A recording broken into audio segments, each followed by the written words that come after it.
కేంద్ర రవాణా శాఖ మంత్రి నితిన్ గడ్కరీ సోమవారం కొమరంభీం జిల్లా కాగజ్ నగర్ క్రాస్ రోడ్ వద్ద 363 జాతీయ రహదారి ప్రారంభోత్సవ కార్యక్రమానికి హాజరు కానున్నారు. ఈ కార్యక్రమంలో కేంద్ర మంత్రులు కిషన్ రెడ్డి, బండి సంజయ్, రాష్ట్ర మంత్రులు కోమటిరెడ్డి వెంకటరెడ్డి, సీతక్క, ఉమ్మడి జిల్లాల ప్రజాప్రతినిధులు పాల్గొంటారు.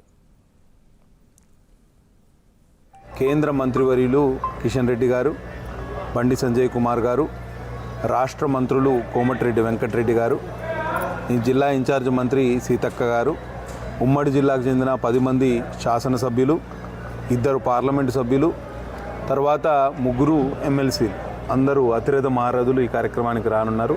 కాబట్టి 2 జిల్లాలు కొమరంభీం ఆసిఫాబాద్ జిల్లా మరియు మంచిర్యాల జిల్లాకు చెందిన భారతీయ జనతా పార్టీ నాయకులు, కార్యకర్తలు మరియు ప్రజలు ఈ కార్యక్రమానికి విచ్చేసి విజయవంతం చేయవలసిందిగా విజ్ఞప్తి. జాతీయ రహదారి నెంబర్ 363 మంచిర్యాల టు వాంకిడి 3500 కోట్ల వ్యయంతో నిర్మించిన ఈ ప్రాజెక్టుకు ప్రారంభోత్సవం చేయనున్నారు.